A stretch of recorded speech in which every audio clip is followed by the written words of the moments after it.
The darkness of the Chicago alley swallowed everything but the pain. Officer Logan Carter's breath came in ragged gasps as his trembling fingers pressed against the wound below his ribs, warm blood seeping between them despite his efforts. Each heartbeat pushed more life out of him onto the cold concrete. His radio lay shattered 3 feet away. No backup, no way to call for help. No one knew where he was, no one except Titan. The German shepherd stood over him, ears forward, muscles coiled with tension. The dog's intelligent eyes reflected understanding no animal should possess. His partner was dying. A low whine escaped Titan's throat as he nudged Logan's pale face with his muzzle. Time was running out. Logan's eyelids grew heavier with each labored breath. "Go," Logan whispered, his voice barely audible. "Find help, boy." Titan hesitated, torn between protection and salvation. Then, with one final look at his fallen handler, the shepherd bolted into the night, a shadow among shadows, carrying Logan's only hope with him through the maze of city streets. Leave a like and share your thoughts in the comments along with the city you're watching from. Now let's continue with the story. Officer Logan Carter hadn't always been alone in the world. Before the badge, before Titan, he'd been Staff Sergeant Carter, decorated Army Ranger with 2 tours in Afghanistan. The military had been his family until an IED took half his unit and left him with shrapnel scars across his back and nightmares that medication couldn't touch. Honorable discharge papers didn't heal invisible wounds. Back in civilian life, Logan built walls higher than Chicago's skylines, keeping colleagues at arm's length, girlfriends at 2. The police force became his new mission, but the hollow feeling remained. He moved through life like a ghost in his own story, until the day Captain Reynolds assigned him to canine training against his wishes. "Dogs sense weakness," Logan had protested. Reynolds had just smiled. Titan's story began in darkness. Animal control officers found him chained in a basement of a drug house raid, half-starved, beaten, used as both guard and punching bag for a local dealer. Most German shepherds in his condition would have been deemed too dangerous, too damaged for rehabilitation. The shelter had scheduled euthanasia, citing extreme aggression and unpredictable behavior. But something in those amber eyes caught the attention of the canine unit coordinator who visited that day. Not aggression, but intelligence. Pain, but possibility. Still, 3 trainers had already given up on the shepherd when Logan first met him. The dog lunged, teeth bared at everyone who approached. "This one's too far gone," they told him. Logan recognized something in that fury, a reflection of his own pain. Where others saw lost cause, Logan saw a kindred spirit. "Give me 2 weeks," he'd said. 2 weeks became 5 years. Together they became legends in the Chicago PD, the silent officer and his shadow. 6 drug busts, 4 missing children found, 2 officer rescues. They communicated without words, sensing each other's thoughts before commands were spoken. Other officers joked that Titan knew what suspects were thinking before they did. The duo kept to themselves, ate alone in the break, room rarely joined after shift drinks. But on the streets they were poetry in motion. Titan anticipating Logan's every move, Logan trusting Titan's instincts without question. Would die for each other, the department said. Neither Logan nor Titan knew how soon that dedication would be tested. The briefing room hummed with tension as Captain Reynolds pinned photos of known West Side Disciples members to the board. Logan sat in the back corner, Titan at his feet, both perfectly still while other officers shifted restlessly in their seats. This wasn't just another drug bust. This was Miguel Vasquez, the ghost who'd eluded Chicago PD for 3 years. His product had killed 27 people last month alone, including a councilman's teenage daughter. "Intel puts Vasquez at this warehouse tonight," Reynolds said, tapping a grainy surveillance photo. "One shot at this, people. We move at midnight." Officer Daniel Briggs leaned toward Logan. "Just like old times, partner. You and Titan take point." Logan nodded, noticing how Titan's ears twitched at Briggs's voice. Strange. The shepherd usually relaxed around Briggs, They'd been friends for 4 years, worked dozens of cases together. After the briefing, Reynolds called Logan aside. "Keep that dog under tight control tonight, Carter. Commissioner Wallace is watching this operation." "Titan's never been out of control, sir." "Until he is," Reynolds retorted. "Remember, these canines are equipment, not people. If something feels off, you follow protocol, not the dog's hunches." Logan's jaw tightened. "With all due respect, Captain, Titan's instincts have saved more lives than protocol." Reynolds stepped closer. 5 years ago, I took a chance on you in that rescue mutt when nobody else would. Don't make me regret it." He glanced at Titan, who stared back unblinkingly. "Something about that animal? Sometimes I swear he understands every word." Logan didn't answer. Few people understood the bond between handler and canine. It wasn't something that could be explained to someone who saw dogs as tools. Back at his locker, Logan checked his gear methodically. Vest, radio, sidearm, Titan's protective equipment. Each item inspected twice, the ritual before every dangerous operation. Briggs approached, coffee in hand. "Nervous about tonight?" Briggs asked. "No," Logan replied, noticing a slight tremor in Briggs's hand. "You?" "Nah, just caffeine jitters." Briggs's phone buzzed.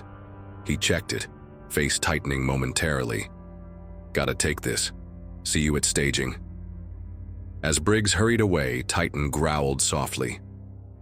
"What is it, boy?" Logan knelt beside him, that following the shepherd's gaze. Nothing seemed out of place, yet Titan's hackles remained raised. "You sensing something?" The dog whined low in his throat, their private signal for danger. Logan had learned years ago not to dismiss it. At 11:30 p.m., tactical vehicles rolled out, moonlight gleaming off bulletproof vests and determined expressions. Logan sat in the second van. Titan pressed against his leg. The shepherd's body felt unusually tense, his breathing slightly elevated. Logan placed a calming hand on his neck, but the dog remained rigid. "Unit 4, do you have eyes on the target?" The radio crackled as they approached the warehouse district. "Negative," Logan responded. "We're moving in." He turned to the team. "Titan and I take the east entrance. Briggs, cover the loading dock. Martinez and Wilson, west side. Everyone clear?" Nods all around. The van stopped a block away, close enough for quick access, far enough to avoid detection. As they filed out, Logan noticed Briggs checking his phone, again angling it away from the others. The warehouse loomed ahead, its broken windows like vacant eyes watching their approach. Titan led the way, nose working the air currents, body low to the ground. Every few steps he would pause, ears swiveling like radar dishes. The dog's behavior amplified Logan's growing unease. Something was wrong. The air felt too still, the night too quiet. "Anything, boy?" Logan whispered.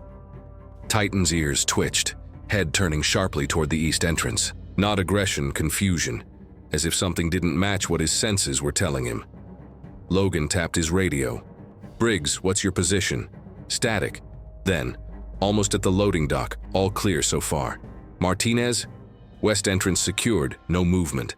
Logan approached the east door, Titan now moving with exaggerated caution, each paw placement deliberate.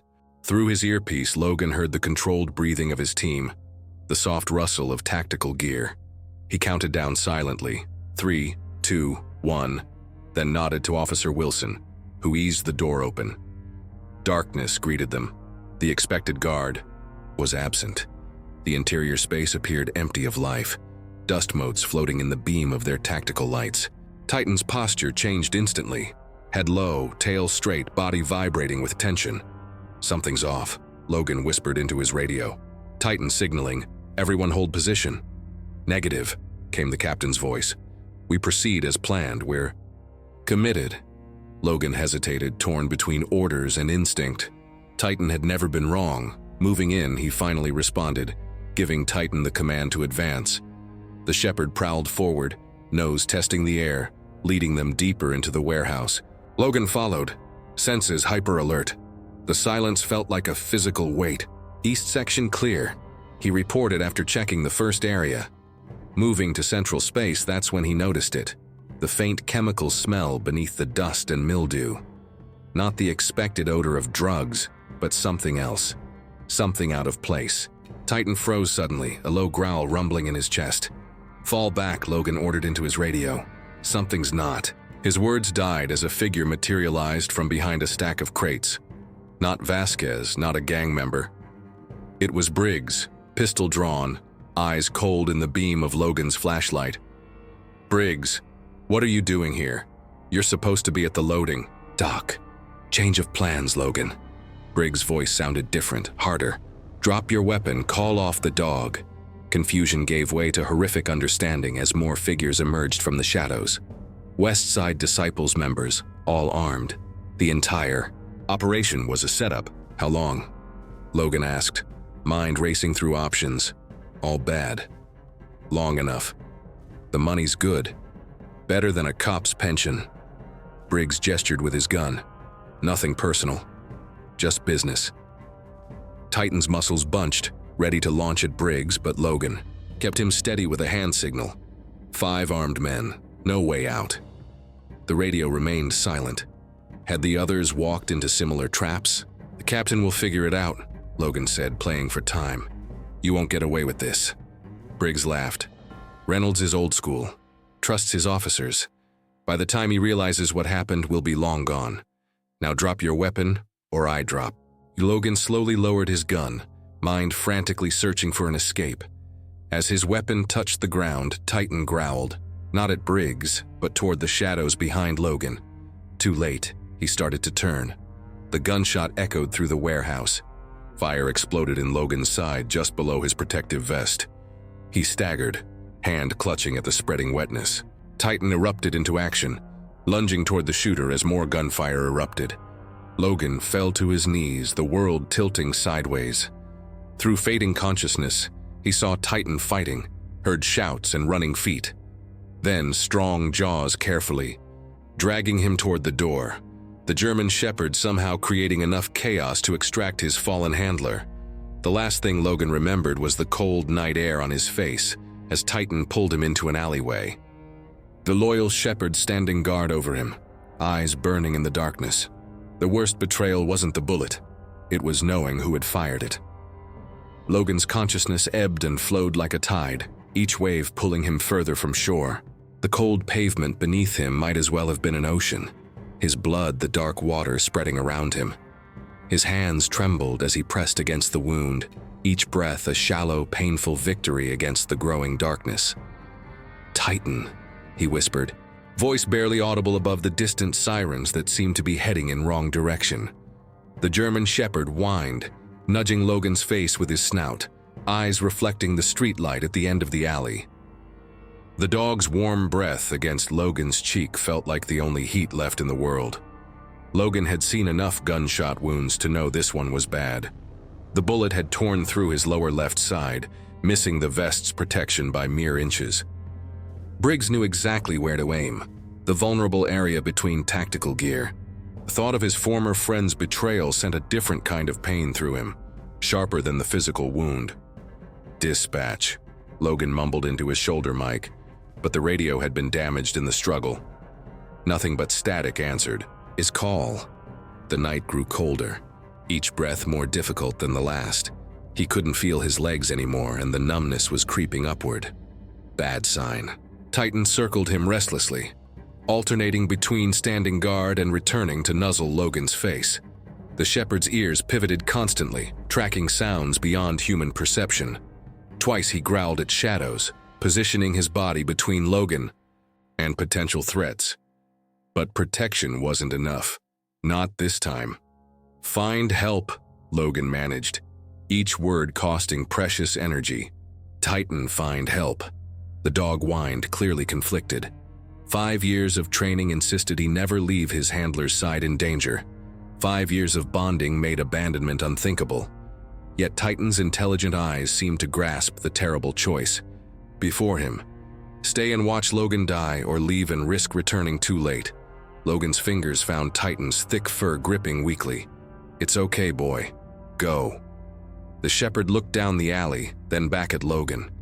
Blood pooled beneath the officer now, his skin growing paler by the minute. Decision made. Titan gently licked Logan's face once, a gesture so tender it might have been a goodbye, then turned and bolted into the night. The moment Titan left the alley, instinct took over. The German Shepherd's powerful legs carried him through the urban landscape with single-minded determination, nose sampling the air for familiar scents. Downtown Chicago at night was a maze of smells, sounds, and dangers. But Titan had one purpose that superseded all training and self-preservation: find help for Logan. He ran first toward the warehouse district, hoping to find other officers from the operation, but the area had emptied in the chaos following the betrayal. Sirens wailed in multiple directions, confusing even Titan's sensitive ears. He changed course, heading toward the familiar route of their patrol sector, where other units might be found. The cold air burned in his lungs as he pushed his body to its limits, dodging between parked cars, leaping over chain-link fences with the grace of an animal half his size. A passing taxi driver swerved and honked as the Shepherd darted across an intersection against the light. Titan ignored it, focused only on his mission. With each block, precious seconds of Logan's life ticked away.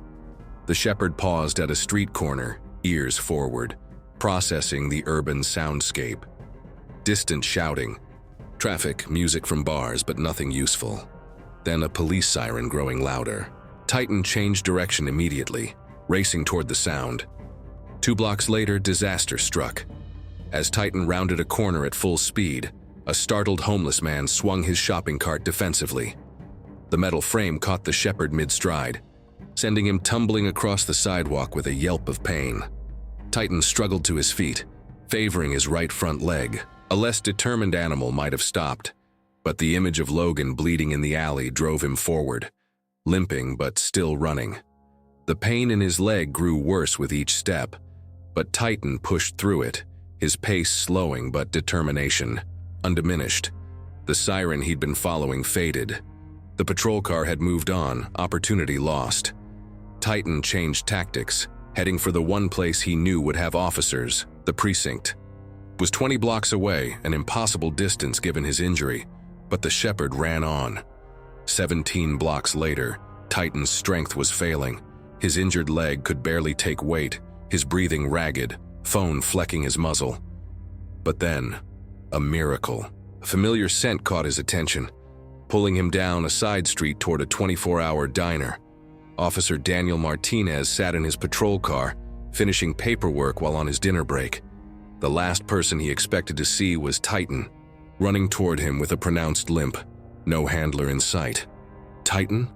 Martinez stepped out of his vehicle as the Shepherd reached him, barking urgently. "Where's Logan? What happened, boy?" Titan grabbed Martinez's sleeve in his teeth, pulling with desperate strength. The universal canine signal, "Follow me." Martinez didn't hesitate. If Titan was alone and acting like this, Logan was in trouble. He radioed dispatch immediately. Unit 8 requesting backup. K9 Titan has appeared without Officer Carter. Possible officer down. Then to Titan, lead the way. The Shepherd took off, pushing through his pain, looking back frequently to ensure Martinez followed. The officer trailed him in the patrol car, at first, but soon the route took them down alleys too narrow for vehicles. Martinez continued on foot, gun drawn, following the determined animal through Chicago's urban maze. How much further? Martinez asked after 5 minutes of increasingly urgent pursuit. Titan answered by redoubling his efforts, his limp worsening but pace quickening. They turned one final corner and there, crumpled against a brick wall at the alley's end, lay Logan. "Officer down," Martinez shouted into his radio, sprinting toward the fallen figure. "Alley off West Harrison near Damon Avenue. Need ambulance, officer down with GSW." Titan reached Logan first, whining as he nuzzled the officer's face. Logan's eyes were closed, his skin gray in the dim light, blood soaking his uniform and the pavement beneath him. Martinez dropped to his knees, checking for a pulse with shaking fingers. Still alive, he breathed, immediately applying pressure to the wound. "Logan, can you hear me?" "It's Martinez. Help is coming." Logan's eyelids fluttered, but didn't open. His breathing came in shallow, irregular gasps. "Stay with me, Carter," Martinez urged, pressing harder against the wound. "Your dog did good, Titan found me. Help's on the way." At the mention of his name, Titan pressed closer to Logan, his warm body offering what little comfort he could provide.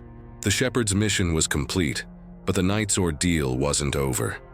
In the distance, sirens approached, this time heading in the right direction. Martinez looked up at Titan, noting the dog's injured leg and exhausted condition. "You're hurt too, aren't you? But you still found help." He shook his head in disbelief. 15 blocks at least with that leg, I don't know how you did it." The shepherd didn't acknowledge the praise, his focus entirely on Logan, whose life continued to seep away despite Martinez's efforts. Titan licked his handler's face again, whining softly, willing him to hold on. As the ambulance screeched to a halt at the alley entrance, its flashing lights painting the walls and alternating red and white, Martinez made a decision that would later bring him into conflict with department policy. "This dog rides with him," he told the paramedics as they rushed over with equipment. "Try to separate them and I promise you'll regret it." The lead paramedic took one look at Titan's protective stance over Logan and nodded. "Just keep him out of our way." Within minutes, Logan was on a stretcher, oxygen mask over his face, IVs in both arms, the paramedics working frantically to stabilize him before transport. Titan limped alongside, refusing to be more than a foot from Logan's side. When they loaded the stretcher into the ambulance, the shepherd jumped in without invitation, positioning himself near Logan's head. One paramedic reached to remove him, but Martinez intervened. That dog just ran miles through the city with an injured leg to save his partner. He's earned the right to stay. As the ambulance doors closed, Martinez caught a final glimpse of Titan, standing guard over his unconscious handler. The loyalty in that image would stay with him forever, a wounded animal refusing to yield to pain, distance, or impossible odds, to save the one person who had once saved him. Martinez radioed in as the ambulance pulled away. "Captain, you need to know Officer Carter has been shot.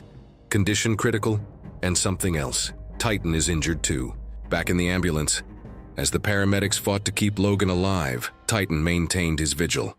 His mission wasn't complete. It wouldn't be complete until Logan opened his eyes again. The emergency room doors burst open as paramedics wheeled Logan's stretcher through, their voices urgent but controlled. GSW to lower left abdomen, significant blood loss, BP 80/40 and dropping, pulse thready, O2 sat 89%. Medical staff swarmed around them immediately, a choreographed chaos of practiced movements. No one noticed Titan at first, limping alongside the stretcher, his dark fur matted with Logan's blood until a nurse stepped in his path. "Hey, you can't have a dog in here," she exclaimed, reaching to block the shepherd. Titan growled low in his throat, not aggressive, but unmistakably determined. The paramedic who'd allowed him into the ambulance intervened. "This is Officer Carter's canine partner. The dog found help when Carter was shot, wouldn't leave his side." "I don't care if he's Lassie," the nurse replied. "Hospital regulations clearly state he stays." Captain Reynolds's authoritative voice cut through the argument as he strode into the ER, having rushed from the warehouse district after receiving Martinez's call. His weathered face showed uncharacteristic concern as he surveyed Logan's pale form being transferred to a trauma bay. "That dog just saved my officer's life." The nurse looked to the attending physician, who was already cutting away Logan's uniform. The doctor glanced at Titan, then back to his patient's critical condition. "Keep him out of the way and someone check if the animal's injured too. Looks like he's favoring that front leg." As the trauma team worked frantically to stabilize Logan, Titan positioned himself in the corner of the room, amber eyes never leaving his handler.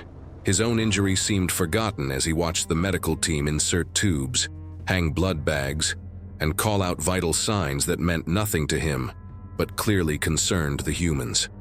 When Logan was rushed to emergency surgery 30 minutes later, Titan tried to follow, only to be stopped at the OR doors. "He can't go in there," the surgeon said firmly. "Sterile environment." "He waits outside." Reynolds nodded, placing a restraining hand on Titan's collar. The shepherd strained against the hold, a high whine escaping his throat as Logan disappeared from view. For the first time that night, Titan's composure broke. He barked sharply. pulling toward the doors with such force that Reynolds struggled to hold him. "Easy, boy," the captain murmured, surprising himself with the gentleness in his voice. He'd never been a dog person, had always viewed canines as department equipment rather than officers. But watching Titan's distress as he lost sight of Logan stirred something unexpected in the veteran cop. "He's fighting. You did your part. Let the doctors do theirs now." Titan's resistance gradually subsided, though his body remained tense, eyes fixed on the doors separating him from Logan. Reynolds led him to the waiting area, where other officers had begun to gather, their faces grim. Martinez was giving his statement to Internal Affairs about finding Logan and Titan. The betrayal by Officer Briggs had shocked the entire department, triggering an urgent manhunt and investigation. As they waited, a young nurse named Emily Morgan approached cautiously. Unlike the ER nurse, her expression held compassion rather than bureaucratic concern. "I'm from the surgical floor," she explained to Reynolds. "I heard what happened. I worked at a veterinary clinic through college, and that Shepard needs medical attention. His leg might be broken." Reynolds looked at Titan, who stood rigidly despite the obvious pain in his stance. The captain sighed. "He won't leave this spot while his handler's in surgery." Emily knelt slowly, meeting Titan at eye level. "I understand," she said softly, not to Reynolds but to the dog. "But you won't help him by ignoring your own injuries." She reached into her pocket, producing a small treat. "May I?" Reynolds nodded permission, surprised when Titan accepted the offering without hesitation, something he rarely did with strangers. Emily gently examined the injured leg, her movements careful and confident. Titan allowed the examination, though. His attention remained divided, ears constantly swiveling toward the OR doors. "Likely a hairline fracture," she concluded. "He needs an X-ray to confirm, but I can at least stabilize it for now. I'll bring supplies." She stood, addressing Reynolds directly, "And I'll talk to administration about getting permission for him to stay on the surgical floor. We have protocols for service animals, which technically he is." "Appreciate it," Reynolds replied, finding himself reevaluating his stance on canines as he watched Titan's steadfast vigil. Perhaps they weren't just equipment after all. The surgery stretched into its 4th hour. Most officers had returned to duty, the search for Briggs taking priority. Only Reynolds remained with Titan, who hadn't moved from his spot despite Emily's ministrations to his leg, now wrapped in a professional splint. The shepherd's endurance was remarkable. No food, no water, no rest since the operation began. Just unwavering vigilance. Finally, the surgeon emerged, surgical mask dangling around his neck, exhaustion evident in his posture. Reynolds stood immediately, Titan rising beside him. The dog's attention laser-focused on the doctor's face as if he could interpret the news from the expression. "He's alive," the surgeon began, running a hand through his hair. "The bullet did significant damage to his liver and nicked his intestine. We repaired what we could, but he's not out of the woods. Next 24 hours are critical. He's lost a lot of blood, and there's high risk of infection." "When can we see him?" Reynolds asked. "He's in recovery now, then moving to ICU. Family only in. To you." The surgeon glanced at Titan, whose intensity hadn't wavered, though in this case I suspect that includes the dog. True to her word, Emily had arranged special dispensation for Titan. By the time Logan was transferred to the ICU, a small bed had been placed beside his room for the shepherd. But Titan ignored it, instead jumping onto the foot of Logan's bed. The moment they were alone, careful to avoid disturbing the tubes and wires keeping his handler alive, the night nurse started to object, but Emily intervened. "He won't disturb anything," she promised. "German shepherds are incredibly body-aware, and having him close might actually help Officer Carter." So began Titan's second vigil. Days passed, blending together in the sterile sameness of the ICU. Logan remained unconscious, his body fighting to recover from trauma and surgery. Titan left his side only when forced to relieve himself, and even then he hurried back as if afraid Logan might disappear in those brief moments. He refused food unless Emily brought it to the room, and even then ate minimally, as if sustenance were an unwelcome distraction from his duty. Officers rotated through, visiting their fallen colleague, each bringing updates on the investigation. Briggs had vanished, but evidence of his corruption was mounting. Bank records showed suspicious deposits coinciding with drug busts where evidence had mysteriously disappeared. The West Side Disciples connection was confirmed. Briggs had been on their payroll for at least 2 years. On the 4th day, Emily arrived for her shift to find Titan in unusual agitation. The shepherd paced between the bed and the door, whining softly, his movements jerky with urgency. "What is it, boy?" she asked, checking Logan's monitors. All readings were stable, unchanged from her last shift, yet Titan's behavior suggested otherwise. The dog returned to Logan's side, nosing at his hand, then looked back at Emily with an almost human desperation in his eyes. She placed a gentle hand on Logan's forehead. No fever. His color seemed slightly better than yesterday. Then, as she adjusted his blanket, she noticed what Titan had already sensed. Logan's fingers were twitching, almost imperceptibly, against the shepherd's fur. "Doctor?" Emily called into the hallway. "I think he's waking up." The medical team rushed in, checking vital signs and neurological responses. Titan refused to be moved from the bed, watching intently as they examined Logan. Slowly, miraculously, Logan's eyelids fluttered, then opened to mere slits. Disorientation clouded his gaze until it landed on Titan. Recognition sparked immediately. "Titan," he whispered, voice raspy from days of intubation. His hand lifted weakly, finding the shepherd's fur. Titan whined softly, pressing his head against Logan's palm.